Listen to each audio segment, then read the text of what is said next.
guys, so today we're in Animal Kingdom. Just waiting on everyone coming off a flight of passage. And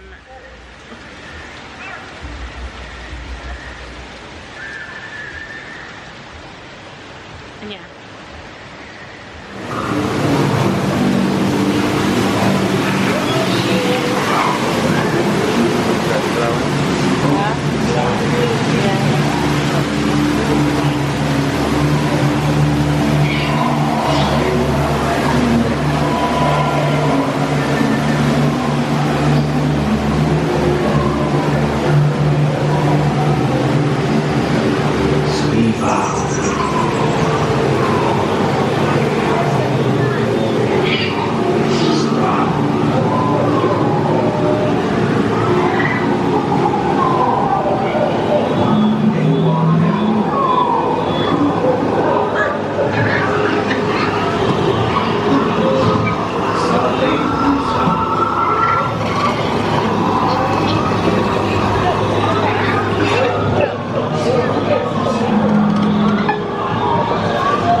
exciting. There's a lot of really cool stuff that lives out on the reserve, but we do want to make sure to be respectful of them at all times.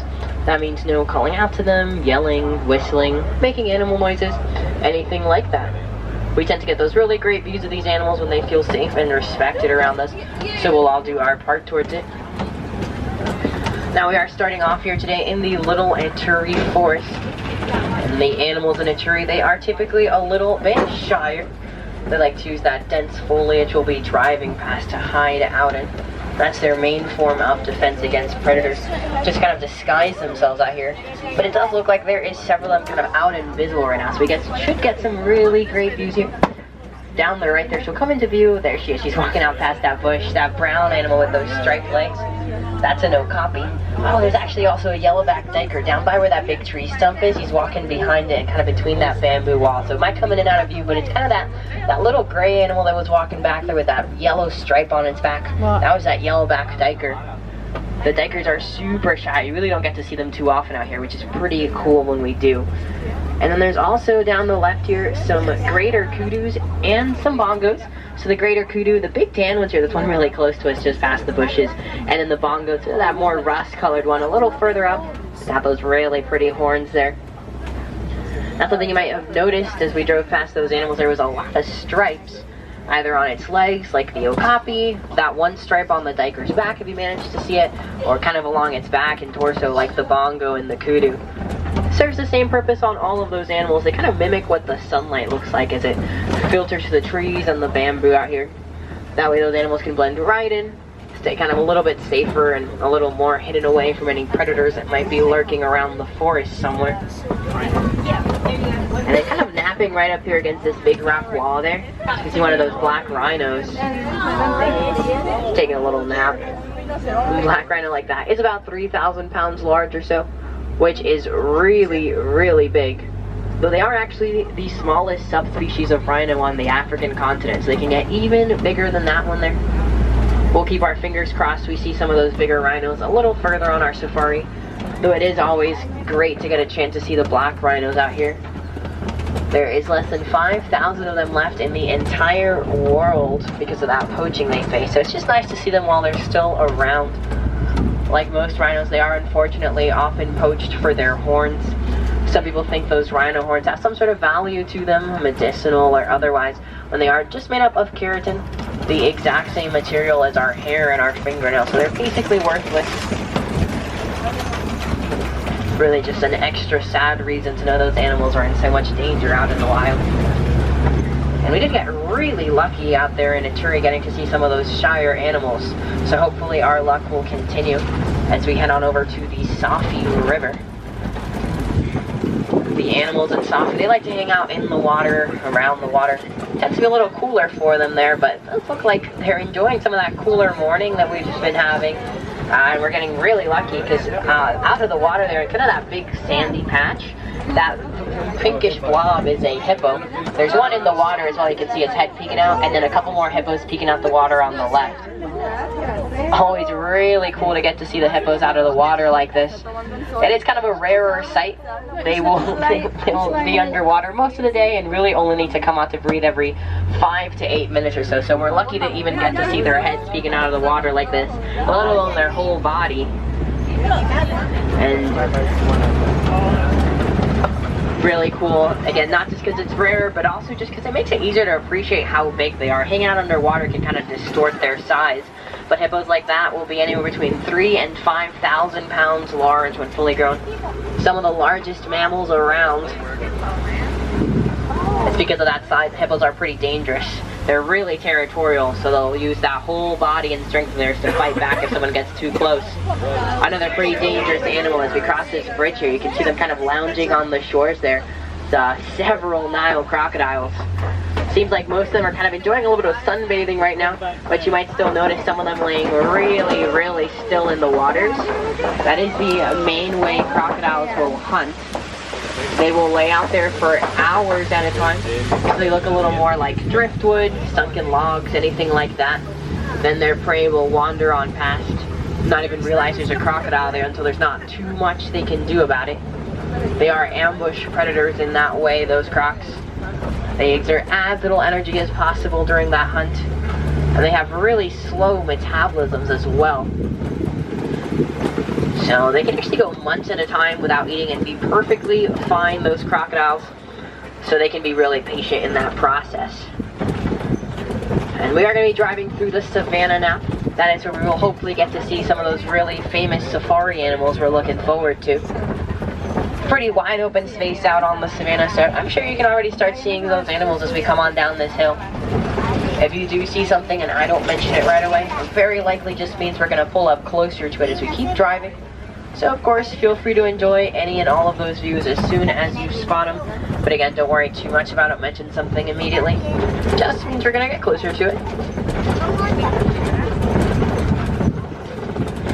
Kind of immediately at the bottom of this hill here on the right-hand side, a bunch of zebras. These are all Hartmann's mountain zebras.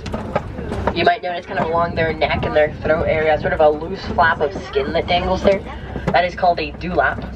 And Hartmann's mountain zebras like these, they are the only kind of zebra with a dewlap. So they're pretty easy to tell apart if you know what you're looking for. And you might notice two of those there, a little bit smaller. They are younger. They were just born over the summer, so they're about 5 months old or so at this point. They are growing really, really fast, so there's two of them. One kind of right in the middle, this one that's closer to us, and then the one that's walking there behind Mom a little further off. Again, they're growing really fast. These prey animals out here do have to be pretty tough from the second they're born, so they don't get to stay really cute and tiny little babies for quite so long, but they are still pretty adorable. And there's also the 𝓚𝓲𝓶𝓵𝓮𝓵 cattle down there as well. They are the cows with the big wide horns, not as heavy as you might think, actually made up of a honeycomb-like structure. And on the left here, kind of napping underneath that little green tree, and then just at the base of the hill, is a bunch of African painted dogs. Oh, yeah. They're a little harder to make out when they're laying down, but there's one kind of in that little sunny patch that's sitting up if you see those big ears. They are pretty cute. They do look a lot like domestic dogs, kind of like big shepherding dogs you might have back home. Definitely wild animals though. African painted dogs are some of the most successful hunters of any animal in the wild, with about an 80 to 90% success rate on their hunts. That's because they will work all together as a pack to chase their prey to exhaustion. And very few animals can outrun those dogs working together as a team like that. They're kind of hiding, but on the left down there amongst the bushes, if you happen to see those big horns peeking out, kind of a rich brown animal down there, those are some sable antelopes. The way a sable's horns kind of curves towards their body, that discourages predators from trying to jump on them, catch them by surprise or anything. Even if they try to, they would of course just end up jumping right onto those sable's horns, which even the toughest of predators out here doesn't want to do because they are pretty tough. Sables like those, they have been known to take down predators as big and tough as lions and other big cats like that out in the wild. So almost everything leaves those sables alone out here. And all of those kind of gray antelopes you might have seen huddled over by the dirt, those were the wildebeest. And we do almost always see them in groups and in herds just like that. They prefer more of a safety in numbers approach. When wildebeest migrate across the savannah, they'll actually combine their herds, travel with about 1.5 million or so wildebeest at a time. And I know we've kind of been driving around the giraffes this whole time. Not going to talk about them just yet. One more animal here I wanted to point out, which is sort of the base of that hill on the left. Those two big tan antelopes there, those are elands. Now, elands are pretty big. They're some of the largest antelope in Africa. About 6 feet tall at the shoulder, and they'll weigh around 2,000 pounds. Pretty gentle, though. Elands like those are actually so docile, they've even been domesticated at times. And as for those giraffes, those were all Maasai giraffes we were driving around there. About 20 feet taller, so they are the tallest animal in the world. That height on them does mean that they can reach food from the tallest of trees out here on the savannah. They don't have to worry quite as much about competing for resources when most animals just can't even reach the height those giraffes are eating from in the first place. Although if you did see any of them kind of bending down pretty low to eat off bushes or grasses, drink water from puddles or anything like that, giraffes do have really flexible necks. They have the same amount of vertebrae in there as us humans and most mammals do, so 7 vertebrae. Theirs are way bigger than ours, of course, but they're also more spaced apart. And that extra spacing between those giraffe vertebrae, that's what keeps those necks nice and flexible. So they can eat from up high, down low, wherever they want to, and most importantly, wherever those giraffes might end up needing to eat from. And then those little tan antelopes there, those got those white underbellies looking really cute. Looks like they're getting a pumpkin for Halloween right now. Those are all springbok. They're about 3 feet tall, so they are pretty tiny. Really fast though. Each one of those springbok can go around 55 miles per hour. They're some of the fastest animals in the whole world. That's how they like to stay safe from predators, is sort of relying on their agility and their speed.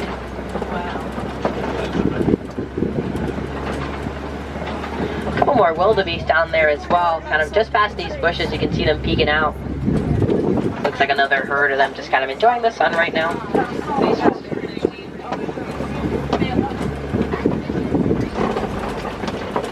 Ooh, down the left here, just past those bushes, you can start seeing some of those elephants. These are African elephants. There's a couple of them out there. They're not in the best spots right now, but if you look, you'll see more than one. They are the largest land mammal on the planet, the elephants.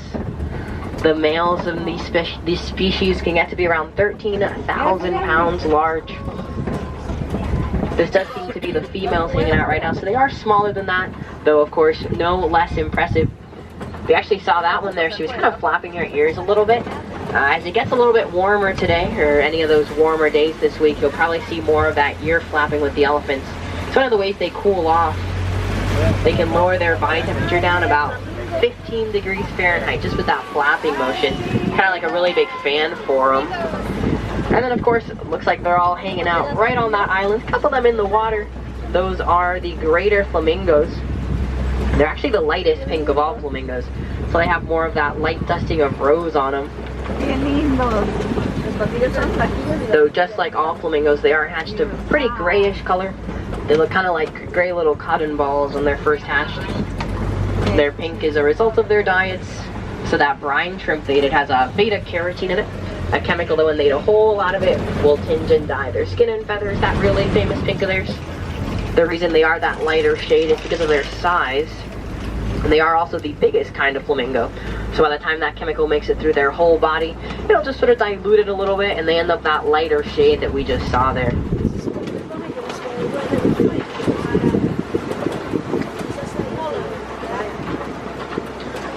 Now, and they'll kind of come a little bit more clearly into view as we round this corner, but at the top of this little hill on the right there, there's actually a couple of white rhinos napping. You can start seeing their kind of silhouette and shapes peeking out.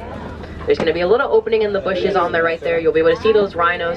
And then there's actually on the other side on the left some cheetahs. So I am going to talk about the cheetahs first, then I promise we'll talk about those rhinos. So we'll kind of go here real slow since there's so much to look at. So I've got those, there's two of them. There's one sitting up looking really gorgeous, and then one laying down just next to her. These are probably two of my favorite animals out here, the rhinos and the cheetahs. So always great to see them together like this. Not only are they